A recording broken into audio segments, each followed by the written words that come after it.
Hey, welcome back everybody. Steve Looney here from GraphicDesignerTips.com. This is episode number 3 of my new professional logo design series, and what's really cool about this series as opposed to my other ones is these are actual logos that I designed for clients of mine out in the real world right now. So they went through a rigorous process of research and going back and forth with clients, and not only am I going to show you how to build the logo in Adobe CC 2014, but I am going to give you reasonings why specific things were done, and that's what you're going to get out of these series. But before I go any further, I just want to mention that there's an extended version of not only this powerful episode, but every episode in this entire series. And the extended version is really going to go into everything that you don't see when you see a finalized logo. All the things I have to deal with a client, sending them initial drafts, them not liking the initial drafts, or them liking, then doing revisions, stuff like that. You can get more information about this in the description of the video or on our website, but it's definitely something that I wanted to bring because I get questions on this stuff all the time. So it's more than just using a pen tool or other tools to build a logo. There's so much else involved. And if you get it down pat, you're going to be making thousands of dollars a month at just building logos. So what I want to do now is I want to critique this, and then we're going to jump into Illustrator 2014 and build it. All right, so Iron Man House Lifting is the name of the company, and this logo basically depicts exactly that. We have a house, and Iron Men or the letters of Iron Men is what is lifting this house. So Iron Men is saying, this is what we're going to do for you. We are the Iron Men that lift your houses. We spoke about this on the initial meeting, but talking about something called an I-beam in the steel industry, which is basically what this depicts. The client was super thrilled with everything. And it was based off original sketches where I actually met up with the client, which I'll show you in the extended version. But it's just once you get a client seeing something that they would, they have it in their heads a lot of times, but it's your goal to make it come out on the canvas for them to, fall off their chair. So if you notice, Iron Man, this font right here is Futura Black, but let's go to the full version of Iron Man without any symbolic, designs around it.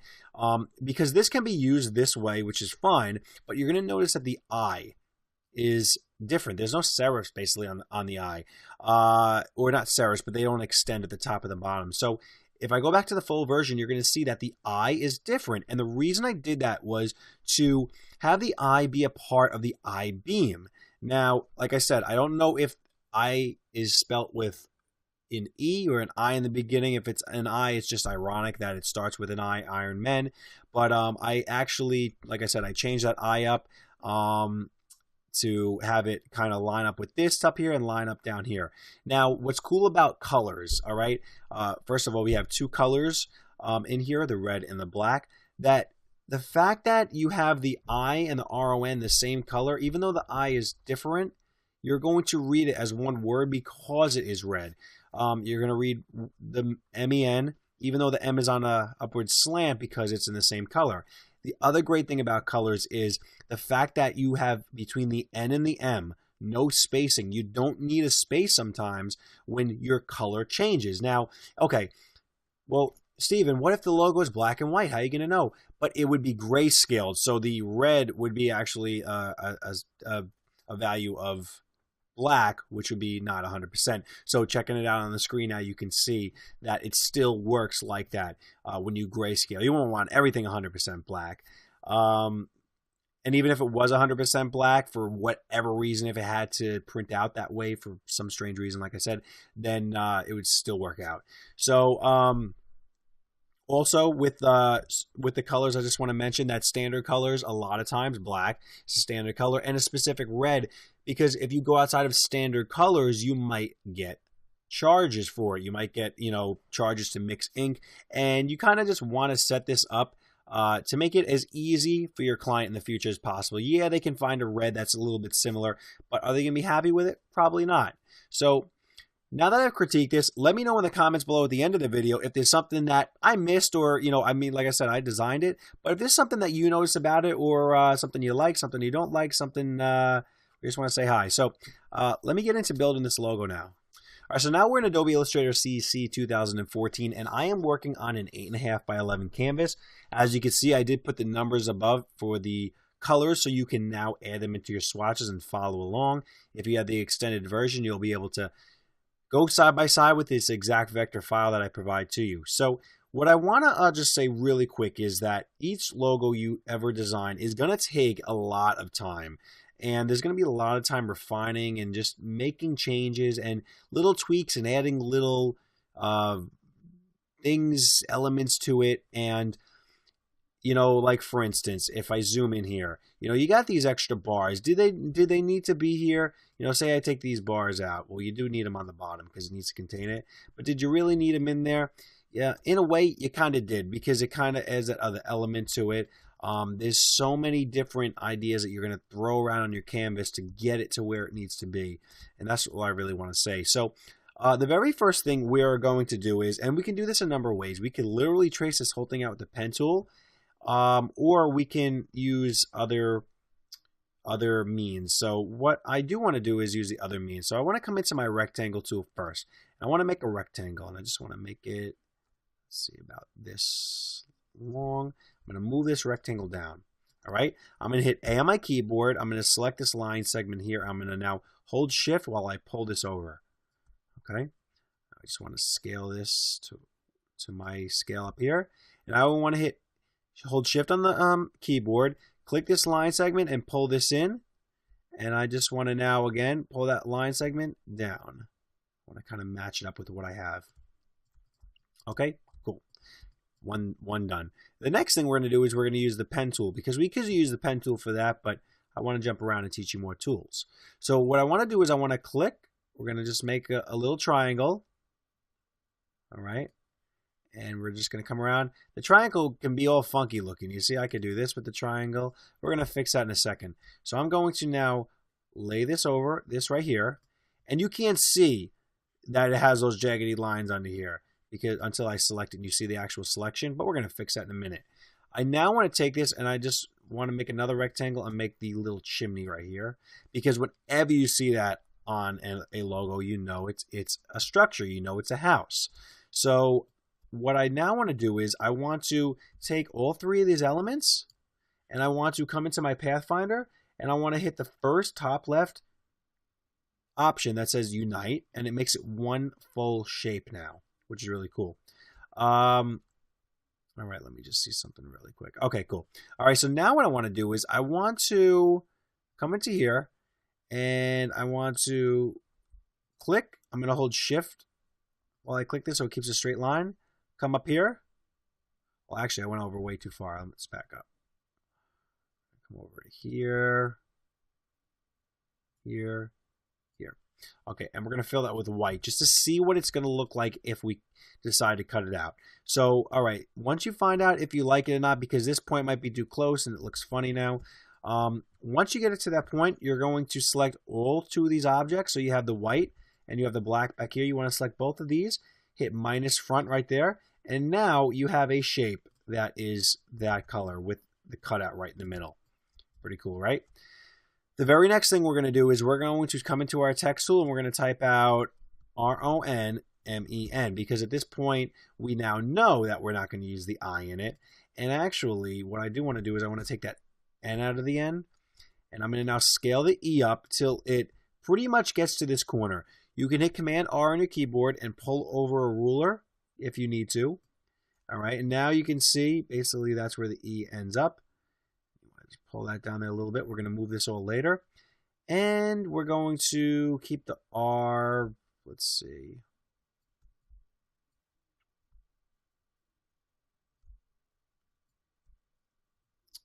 Basically where it is right now. Okay, let's just leave it right there. We're now going to go to Option click and we're going to shift this over and we're going to type out the letter N. And we're now going to hit Escape. What we're now going to do is hit E on our keyboard, and if you're in Adobe Illustrator CC 2014, you can now do different types of distort. So you can do a free distort, a perspective distort, and that's what I'm going to do. I'm going to do a perspective distort on this, and I just want to see what's going to happen if I go like this. Oops, I have to create outlines first. So I'm going to go to Shift Command O or type Create Outlines.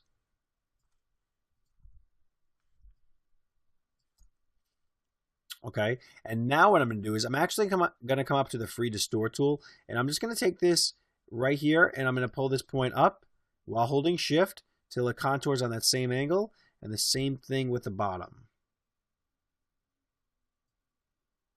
Okay, cool. Looks exactly what like I was looking for. You can even hit E on your keyboard and squeeze this in a little bit just to give it the illusion that it's not too much thicker than the other letters. The next thing I want to do is I just want to come and I want to make 3 rectangles. I want to make one over here. All right. And then I just want to make the one on the top. And hit V on your keyboard to get your regular selection. And option click shift. And we're going to copy that down. All right, cool. So if you notice, I have the top one a little bit thicker than the bottom one.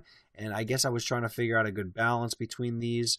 Although this is thicker than that, that's thicker than that. What I want to do is I want to select all 3 of these, come into the Pathfinder, and hit Unite. All right. Now I'm working basically with this. You see how I really need to get the R in the I, so the I kind of hugs it, and it still reads as the same word. So you can do that as a couple of ways. We can either, what we could have done is we could hit A on our keyboard, select all 4 of these points, and maybe nudge this over 2 times. And you got what you do with one side, you have to do with the other. All right, we're going to nudge this over 2 times now. And oops. All right, we're going to pull this over a little bit. And we're going to now scale this up, okay? So we get this in here a little bit. Actually, we got to do that with the end too, because remember, that's going to be a part of it. All right, and if you don't like what's happening here, what you could do is you can come into your character and you can add some tracking to kind of push these apart a little bit. Pull that R just a little bit more in. I don't like the space between the O and the N, so what I'm going to do is I'm going to click in the middle. I'm going to hit Option, and I'm just going to hit the left arrow, and it's going to nudge it over a little bit. Just going to move this over so it's centered right there. Okay. So now we have Iron Men. I'm going to select all of this and go to Type, Create Outlines. All right. What I now want to do is I want to very simply come into here and make a rectangle. That goes right to here. It's going to be filled with black. I'm going to go to Option, click, and I'm going to shift it down till it's level with the bottom of here. You can zoom in, you can pull out guides, but you know, after a while you want to start doing this by eye. I say it every video, I'm not going to stop saying it. You want to refine all your stuff in the end. Refine, spend all your time refining in the end. Okay, the next thing we're going to do is going to go to Option, click. We're going to shift this over and copy it. We're going to hit A on our keyboard and hold shift after you click on that point. And you're going to pull this over. You're going to zoom in, and now, say you're clicked off. You can literally click and hover those 2 points, and now pull this up. Don't, yeah, you can hold shift when you're doing it. That's fine. And lastly, we're going to go to Option, click, shift right there. Okay, so you see that something's off right there. So what you're going to do is you're going to pull this up. You're going to match that angle. And visually, you cannot tell the difference that this angle is different than this angle. All right. What I now want to do is I want to create a rectangle. And we're just going to put that rectangle right in the center right there. And you can see with that little X in the middle of the rectangle that it's really going straight up with this point right here. What we're going to now do is we're going to make 2 rectangles. 1, 2. And what you can do is you can select all 3 elements, hit the horizontal align, and then vertical align. So it's going to be in the center. And let's see what happens if we go into our Pathfinder and do minus front. Boom. All right, so now we have 1, 2, 3, 4 squares. All right. We're going to zoom out of here, and we're going to make the top 2 the red. And we're going to hit I for eyedropper. I'm just going to select this up here, or if it's in your swatches already. And now I'm going to select IRON, and I'm going to do the same thing. Boom. There we go. And lastly, we're going to hit the text tool. We're going to type out house lifting. All right. Option 8 on a Mac for a bullet. Moving. Option 8. Foundation. We're going to hit escape. All right. Obviously, that's not the font. That's something different going on there. So we want to type out Myriad Pro, italic, I believe. So semi-bold italic. Let's try that. All right. We're going to change these bullets to red. Okay. Reason I'm changing them to red is to break it apart from the other letters. All right. And I know what I did here. I put an extra space. So I'm going to do that here. And we're now going to hit escape. I'm going to scale this down just a little bit because I didn't want to extend it too much because then you got this little thing going on right here and it doesn't look right to me. It doesn't feel right. So let's see if we're missing anything. No, not bad for a first shot. Again, this is actually a very simple logo, but coming up with it is not the simple part ever. If you've been doing this for a while, you know what I mean. So that's it. That's our logo in Adobe Illustrator. All right, so thanks for checking out another video. Let me know in the comments below what you learned in this video because I guarantee there's no way you just watched this video and didn't learn one thing. So definitely subscribe to our channel also by clicking the button. You'll get these in your email before anybody else does. And if you're really, really interested and you want to dedicate time to learning more and making a lot of money as a logo design, because it's not easy. There's a lot of things that you have to go through to be a good logo designer, and experience is the best teacher. So in my course, you're going to learn a lot about my experiences, and it's something that is very powerful. So if you want more information, click on the button on the screen or in the description below in the video or on our website. And that's it, everybody. I will see you for the next episode in my professional logo design series. Have a great night, everybody. Peace.